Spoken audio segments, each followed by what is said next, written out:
വേദമന്ത്രയിലേക്ക് എല്ലാ മാന്യ പ്രേക്ഷകർക്ക് സ്വാഗതം. ഞാൻ സത്യൻ മുളയങ്കുളത്ത്. ശ്രീ വിഷ്ണുവാചാത്തൻ സ്വാമിയും അതേപോലെ തന്നെ അയ്യപ്പസ്വാമിയും ഒരേ ആളാണ്, അല്ലെങ്കിൽ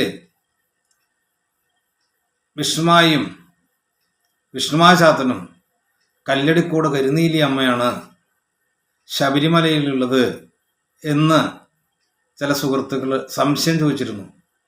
ആ സംശയം അവർക്ക് എവിടെ നിന്ന് കിട്ടിയതെന്നറിയില്ല. എങ്കിലും എന്നോട് ചോദിച്ചതിന് നമുക്ക് അതിന് ഉത്തരം പറയണമല്ലോ. നമുക്ക് കാര്യമായിട്ടുള്ളൊരു അറിവില്ല എങ്കിലും ഈ അയ്യപ്പനെ കുറിച്ചും മറ്റൊക്കെ നമ്മൾ ഓരോ കഥകളിൽ കേട്ടിട്ടേ ഉള്ളൂ, അല്ലെങ്കിൽ എഴുതിയ കഥ നമ്മൾ വായിച്ചിട്ടേ ഉള്ളൂ. ശബരിമലയ്ക്ക് പോകുന്ന സമയത്ത് ധാരാളം ഇതിനെക്കുറിച്ചിട്ടുള്ള കഥകൾ അറിയാം. സ്വാമി അയ്യപ്പൻ, അതുപോലെ അതേപോലുള്ളതായ സിനിമകളിൽ കൂടി ആണ് നമുക്ക് പരിചയമുള്ളത്. ഇവിടെ വിഷ്ണുവാചാത്തനെ എന്ന് പറയുമ്പോൾ വിഷ്ണുവാചാത്തൻ്റെ അച്ഛൻ പരമശിവനും അമ്മ പാർവതി. വളരെയധികം മനസ്സിലാക്കണം. വിഷ്ണുമായുടെ അച്ഛൻ പരമശിവനും അമ്മ പാർവതിയുമാണ്. ആ പാർവതി കൂളിവാക എന്ന ഒരു ചെറുമിപ്പെണ്ണിൻ്റെ അല്ലെങ്കിൽ പുലയിപ്പെണ്ണിൻ്റെ വേഷത്തിൽ നിന്ന് ആ മായ കൂളിവാക ആണ് വിഷ്ണുമായുടെ അമ്മ. അത് എങ്ങനെയെന്നറിയുമ്പോൾ ഭഗവാൻ ശിവശങ്കരൻ അദ്ദേഹം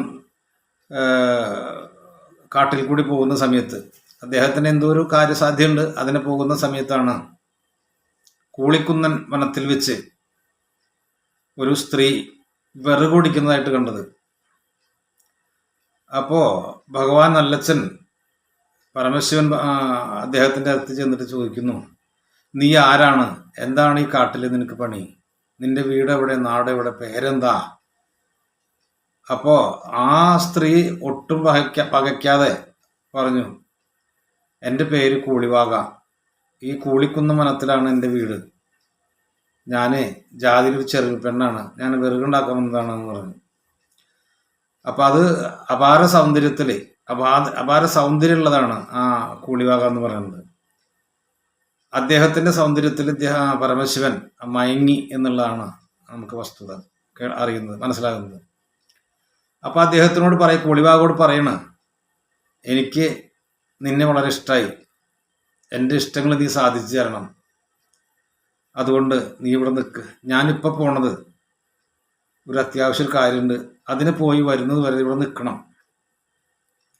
എന്ന് പറഞ്ഞിട്ട് അദ്ദേഹം അവിടെ നിന്ന് പോവുക. അദ്ദേഹം എന്താ ഒരു കാര്യസാധ്യത്തിന് വേണ്ടിയിട്ടാണ് ആൾ പോയിട്ട് വരിക. അപ്പം ഈ കൂളിവാക എന്ത് എന്ന് പറഞ്ഞാൽ ശിവനാണല്ലോ പറഞ്ഞിട്ടുള്ളത്. അതിന് മറുവാക്ക് പറയാനോ എതിർക്കാനോ കഴിയില്ല. അപ്പം അതുകൊണ്ട് ശ്രീ പാർവതീനെ പ്രാർത്ഥിച്ചിട്ട് അവൾ കരയണം.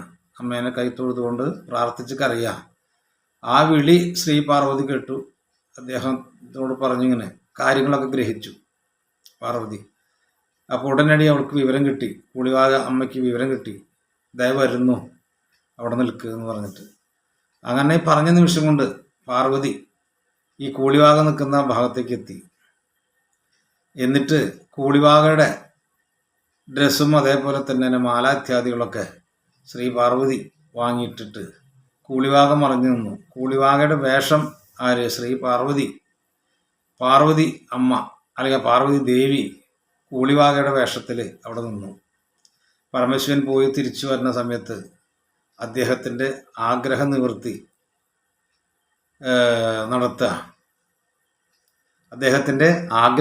നടത്തുകയാണ്. പക്ഷെ ഒന്നുകിൽ അദ്ദേഹത്തിന് അറിയില്ലായിരിക്കാം, അല്ലെങ്കിൽ എല്ലാം അറിയുന്ന ശിവശങ്കരൻ അത് അറിഞ്ഞില്ല, മനസ്സിലായില്ല എന്ന് നടിച്ചതാവാം. അതിൻ്റെ അപ്പുറത്ത് വേറെ കഥയുണ്ട്, വേറെ കാര്യമുണ്ട്. അതിനു വേണ്ടിയിട്ടാണ് വിഷ്ണുമായിക്ക് ഇങ്ങനൊരു സൃഷ്ടിയിൽ വിഷ്ണുമായി ഉണ്ടാവും എന്ന് പറയുന്നത്. അപ്പം അങ്ങനെ ആ വിഷ്ണുമായിക്ക് അവരുടെ ആ ബന്ധത്തിൽ ആ ശിവനും അതേപോലെ തന്നെ കൂളിവാകയും കൂടിയിട്ടുള്ളതായ ബന്ധത്തിൽ അതിൽ എന്ത് ചെയ്യുന്നു പറഞ്ഞാൽ ഇതിൻ്റെ ഈ ബന്ധപ്പെട്ടിട്ടുള്ളതായ സംഗതികളൊക്കെ അങ്ങനെ എടുത്ത് അത് ആ വനത്തിൽ തന്നെ ഒരു മുക്കോണ് കുഴി കുത്തിയിട്ട് അതിൽ നിക്ഷേപിച്ചു എന്ന് പറയണത്. പാട്ടിൽ പറയുന്നുണ്ട് 1-ാം മാസം 2-ാം മാസം 3-ാം മാസമൊക്കെ തിങ്കൾ പിറന്നു, അങ്ങനെ ആറാം മാസം എന്ന പണിവേർ കണ്ടു അതൊക്കെ പറയുന്നുണ്ട്. പക്ഷെ ഇതിന് ഇങ്ങനെയാണ് ഈ സംഗതി എന്ന് പറയണത്. അങ്ങനെ കുഴിച്ചിട്ട് അതിന് ഒരു പരിധി സമയമായപ്പോൾ അപ്പം അതിനിടയ്ക്ക് മഹാവിഷ്ണു വന്നിട്ട് പോകുന്നുണ്ട്, അനുഗ്രഹിക്കുന്നുണ്ട്, ഒക്കെ ഉണ്ട്. അങ്ങനെ ശിവനും അതേപോലെ തന്നെ വിഷ്ണുവിൻ്റെ സാന്നിധ്യത്തിൽ തന്നെ അദ്ദേഹത്തിന് മന്ത്രങ്ങളൊക്കെ ജപിച്ച് അവിടുന്ന് അങ്ങനെ കൈ കൊട്ടി അദ്ദേഹത്തിന് വിളിക്കുക എന്ന് പറയണം, കയറി വരാൻ പറഞ്ഞിട്ട്. അല്ലെങ്കിൽ ഇത്ര സമയത്തിൻ്റെ ഉള്ളിൽ ഒരു പുറത്ത് കിടക്കും, മക്കളായിട്ട് വരും എന്നുള്ളൊരു ഇതുണ്ടായിരിക്കാം. അങ്ങനെ ഈ മണ്ണ് മൂടൽ പൊളിച്ച് നോക്കുമ്പോൾ ആണ് അവിടേക്കാണ് എത്തുന്നത്. അങ്ങനെ ഇവര് 10 കുറെ 400 കൊച്ചുകുട്ടിച്ചാത്തന്മാരായിട്ടാണ് അത്രേ വന്നിട്ടുള്ളത്. അപ്പൊ ഇതാണ് വിഷ്ണുമായുടെ ചരിത്രം പറയുന്നത്. എന്നാൽ അയ്യപ്പന്റെ ചരിത്രം എന്ന് പറയുമ്പോൾ ഈ സ്വർഗം ഭൂമി പാതാളം ഇവിടെ എല്ലാവരെയും ദ്രോഹിക്കുന്ന ഒരു വംശരാണ് അസുരന്മാര്. ഒരു ഭാഗത്ത് ദേവന്മാര്, മനുഷ്യന്മാര് വേറെ ഭാഗത്ത്. അപ്പൊ ഈ ദേവന്മാർക്ക് എന്നും ഒരു തലവേദനയായിരുന്നു ഈ അസുരന്മാര്. അപ്പൊ അതില് ശിവന്റെ അടുത്ത് നിന്ന് വന്നിട്ട് ഒരു അസുരൻ വരം വാങ്ങിക്കുന്നുണ്ട്. ആ വരത്തിന്റെ സാരാംശം എന്താന്ന് പറഞ്ഞാല്, എൻ്റെ ഈ വിരലുകൊണ്ട് തൊട്ട് കഴിഞ്ഞാൽ ആരെ തൊട്ടെന്ന് വെച്ചാൽ അവർ ഭസ്മായി പോകണം. ആ വരാണ് ഈ പരമശിവനോട് അത് കാലങ്ങളോളം തപസ് ചെയ്തിട്ട് ആ തപസ്സിന്റെ ശക്തിയിൽ അദ്ദേഹം പ്രീതിപ്പെടുന്നു, സംപ്രീതനാകുന്നു. ആവശ്യമുള്ള വരം അല്ലെങ്കിൽ എന്താണ് നിന്റെ അഭിഷ്ടം ചോദിക്കുമ്പോൾ പറയണം, എൻ്റെ പേരിലോണ്ട് തൊടുന്ന ആരാണെങ്കിൽ ആരും ഭസ്മായി പോകണമെന്ന് പറയാം. അങ്ങനെ കൊടുത്ത വരം, അങ്ങനെ വരം കൊടുത്തു. ആ വരത്തിന്റെ ശക്തി പരിശോധിക്കണം, അറിയണം എന്ന് പറഞ്ഞു. അത് ശിവനിൽ തന്നെ പരീക്ഷിക്കാനായിട്ടാണ് ആ ഭസ്മാസുരൻ വന്നത്. അല്ലെങ്കിൽ ആ സുരൻ ശിവന്റെ നേർക്കാണ് വാങ്ങി വരണത്, എനിക്കിത് പരീക്ഷിക്കണം എന്ന് പറഞ്ഞിട്ട്. അങ്ങനെ ഈ ശിവനാണെങ്കിലോ എവിടെ നിൽക്കാതെ ഓടിക്കൊണ്ടേയിരിക്കുക ഈ പിന്നാലെ അസുരനും. എന്തുകൊണ്ടാണ് ഈ ശിവന് ഓടേണ്ട അവസ്ഥ വരണമെന്നുള്ളത് നമുക്കൊരു കഥയായിട്ട് കേട്ടാൽ മതി. അല്ലെങ്കിൽ എന്തോ ഇയാൾ പിന്നാലും വരുന്നുണ്ട് ഈ അസുരൻ. അങ്ങനെ ശിവൻ വിളിച്ചു. അങ്ങനെ വേഗം ചെന്നിട്ട് അതിന് വൈകുണ്ഠത്തിൽ ചെന്നിട്ട് അങ്ങനെ ബ്രഹ്മാവിനോട് ബ്രഹ്മാവ് പറഞ്ഞു വിഷ്ണുവിനോട് കാര്യം പറഞ്ഞോളാൻ. അങ്ങനെ വിഷ്ണുവിൻ്റെ അടുത്ത് വന്നിട്ട് പരമശിവൻ പറഞ്ഞു, ഇന്ന മാതിരിയാണ് സംഭവം, അത് എൻ്റെ ജീവൻ എന്നെ ഭീഷണിയായിട്ട് കിടക്കണം, അതുകൊണ്ട് എന്തെങ്കിലും ചെയ്തേ പറ്റുള്ളൂ എന്ന് പറഞ്ഞു. അങ്ങനെ ആണ് ഈ മഹാവിഷ്ണു ഒരു സ്ത്രീയുടെ മോഹിനിയുടെ വേഷം ധരിച്ചിട്ട് ആ മോഹിനിയായിട്ട് അങ്ങോട്ട് ചെല്ലാണ് ഈ അസുരന്റെ മുന്നിലേക്ക്. അപ്പോ അത് ദേവന്മാരും അസുരന്മാരും അങ്ങനെ ഒരുപാട് യുദ്ധങ്ങളൊക്കെ കഴിഞ്ഞിട്ടിരിക്കുക. അപ്പൊ ഈ അസുരനെ കൊല്ലാനായിട്ട്, ഈ ഭസ്മാസുരനെ കൊല്ലാനായിട്ട് ഈ വിഷ്ണു സ്ത്രീ വേഷം, മോഹിനി വേഷം കൊണ്ടുവന്നിരുന്നു.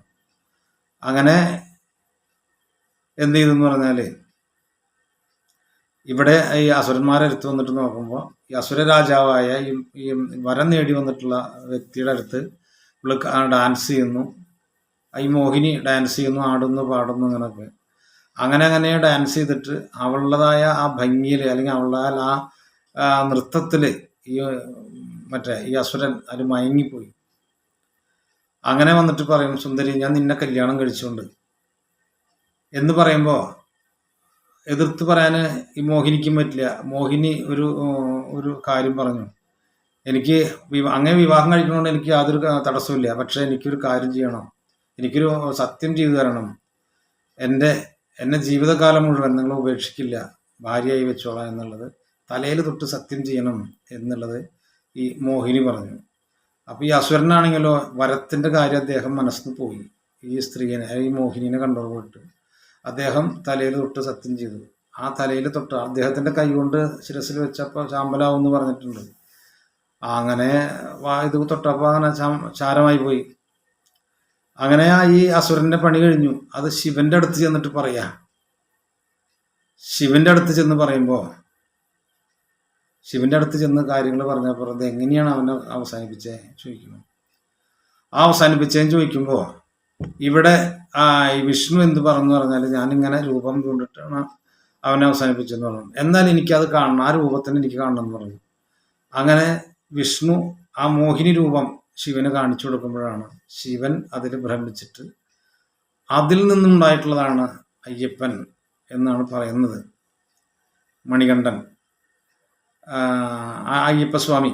ആ അയ്യപ്പസ്വാമീനെ എന്നിട്ട് എന്ത് ചെയ്തെന്ന് പറഞ്ഞാൽ അവിടുത്തെ പന്തളം രാജ്യത്തെ അവിടുത്തെ രാജാവിനെ എന്താണ് സന്താനമില്ല എന്ന് പറഞ്ഞിട്ട് അവർക്ക് കൊടുക്കാനായിട്ട് പിന്നെ പമ്പാ നദിക്കരകെ കൊണ്ടുവയ്ക്കുന്നത്. അങ്ങനെ ഒരു കഥയാണ് നമ്മൾ കേട്ടിട്ടുള്ളത്. അപ്പോൾ അതിന് പിന്നീട് വരുന്നതാണ് ഈ മാളികപ്പുറത്തമ്മയ്ക്ക്. അതിൻ്റെ കഥകൾ വേറെയുണ്ട്. അപ്പം ഇവിടെ പറഞ്ഞു വന്നത് അയ്യപ്പൻ്റെ അമ്മ ഈ മോഹിനി, അതേപോലെ തന്നെ അച്ഛൻ പരമശിവനാണ്. അപ്പുറത്ത് വിഷ്ണുമായിക്ക് കൂളിവാക, മായാ കൂളിവാക അമ്മ ശ്രീ പാർവതി തന്നെയാണ്. അപ്പം അച്ഛൻ രണ്ടും ഒന്നാണ്, അമ്മമാര് വ്യത്യാസമാണ്. അപ്പം അതുകൊണ്ട് ഇവിടെ ഒരു അസുരനെ വധിക്കാനാണ് അയ്യപ്പസ്വാമി, അത് വിഷ്ണു ശിവനും കൂടിയിട്ടുള്ള സംയോഗത്തിൽ അതിലുണ്ടാകുന്ന സന്താനത്തിനെ കൊണ്ടാണ് ഈ അസുരനെ കൊല്ലാനായിട്ട് പറ്റുള്ളൂ. അതാണ് അയ്യപ്പൻ്റെ കഥയിൽ പോകുന്നത്. അല്ലെങ്കിൽ മണികണ്ഠൻ്റെ കഴുത്തിൽ മണി കിട്ടിയിട്ട് അല്ല, ഈ മണികണ്ഠൻ്റെ കഥ അല്ലെങ്കിൽ അയ്യപ്പൻ്റെ കഥ പോകുന്നത് അസുരനെ കൊല്ലാൻ തന്നെയാണ്. ത്രിലോകങ്ങളും അർപ്പിച്ചിരുന്ന അസുരനെ കൊല്ലാനാണ് അയ്യപ്പൻ ഉണ്ടാവുന്നത്.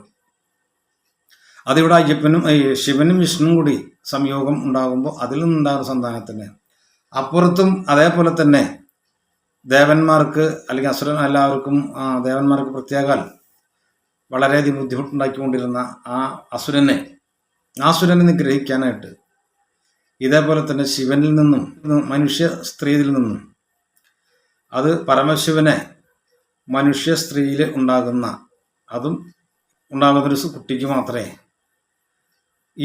ഈ അസുരനെ കൊല്ലാനായിട്ട് പറ്റുള്ളൂ എന്ന് ഉള്ളൊരു വരം ഈ അസുരൻ നേടിയിരുന്നു. അപ്പോൾ ശിവൻ വേറൊരു മനുഷ്യ സ്ത്രീ ആയിട്ടുള്ളൊരു സംയോഗം ഉണ്ടാവില്ല എന്നായിരിക്കാം അദ്ദേഹം ഉദ്ദേശിച്ചിരുന്നത് ആ വരസിദ്ധി മേടിക്കുമ്പോൾ. അതേപോലെ തന്നെയുള്ള ആ സംയോഗത്തിലാണ് അയ്യപ്പൻ വിഷ്ണുമായി ഉണ്ടാകുന്നതും അദ്ദേഹത്തിൻ്റെ ആ വരത്തിൻ്റെ ഉദ്ദേശമനുസരിച്ച് അദ്ദേഹത്തിൻ്റെ ആ സമയമാകുമ്പോൾ വന്ന അസുരനെ നിഗ്രഹിച്ചു. അങ്ങനെ അപ്പോൾ ഈ പറഞ്ഞു വന്നത് അയ്യപ്പസ്വാമി ശബരിമലയിലുള്ളത് കരിങ്കുട്ടിയും മാളികപ്പുറത്തമ്മ എന്ന് പറയുന്നത് കല്ലടിക്കോട് കരിനീലിയാണ് എന്ന് പറയുന്നത്. നമുക്ക് അറിയില്ല അതിനെക്കുറിച്ച് ചരിത്രങ്ങൾ. അപ്പം നമ്മൾ കേട്ടിട്ടുള്ള കഥ രണ്ടും ഈ കഥകളാണ്, അതാണ് രണ്ടും പറഞ്ഞത്. അപ്പം കല്ലടിക്കോട് കരിനീലി എന്ന് പറയുന്നത് ആ കരിനീലിയുടെ മകനാണ് കരിങ്കുട്ടി. അത് ശിവനിൽ നിന്നാണ് ഉണ്ടാകുന്നത്. പാർവതിയുടെ അംശമാണ് കല്ലടിക്കോട് കരിനീലി. വനദുർഗാഭാവം അതിൻ്റെ മധ്യമഭാഗം അല്ലെങ്കിൽ ഗ്രഹരൂപമാണ് കരിനീലി എന്നുള്ള മറ്റേ വെച്ച് പൂജിക്കുന്നത്. കരിനീലി അല്ലെങ്കിൽ മലവായി എന്നൊക്കെ പറയുന്നത്, മലവായി അല്ലെങ്കിൽ മലങ്കുറത്തി ഒരു വേറെ സെക്ഷനാണ്, ഇതിൻ്റെ പെട്ട തന്നെയാണ് അത്. അപ്പം ഇവിടെ നോക്കുമ്പോൾ അതെങ്ങനെ മാളികപ്പുറത്ത് എന്ന് പറയുമ്പോൾ അത് വേറെ ഒരു സെക്ഷനായിട്ടാണ് അത് വരുന്നത്. അപ്പം ഇതാണ് നമ്മൾ കേട്ടറിഞ്ഞിട്ടുള്ള കഥ. നമ്മൾ കഥകളെ നമുക്ക് കേട്ടിട്ടുള്ളൂ, അല്ലെങ്കിൽ മുന്നിലുള്ളവർ പറഞ്ഞിട്ടുള്ളതായ വാമൊഴിയിൽ നിന്ന് മനസ്സിലാക്കിയിട്ടുള്ള ഒരു ചരിത്രമേ നമുക്കറിയുള്ളൂ. അപ്പോൾ ഇത് രണ്ടാണ്. നമുക്ക് അറിയുന്ന അറിവ് ഇതാണ്. അപ്പോൾ എൻ്റെ ഈ അറിവ് നിങ്ങൾക്ക് ഇഷ്ടമായെങ്കിൽ അല്ലെങ്കിൽ എൻ്റെ ആ സുഹൃത്ത് കേൾക്കുന്നുണ്ടെങ്കിൽ അദ്ദേഹം സന്തോഷം. കാരണം അദ്ദേഹം ഒരു സംശയം ചോദിച്ചിട്ടുണ്ടായിരുന്നതാണ്. നമുക്ക് ഇതിൽ കൂടിയാണ് പറയുമ്പോൾ കുറേ ആളുകൾക്ക് അത് കേൾക്കാനായിട്ട് പറ്റും. അപ്പോൾ എൻ്റെ ഈ വാക്കുകൾ നിങ്ങൾക്ക് ഇഷ്ടമായെങ്കിൽ ലൈക്ക് ചെയ്യുക, ഷെയർ ചെയ്യുക, സബ്സ്ക്രൈബ് ചെയ്യുക. നന്ദി, നമസ്കാരം.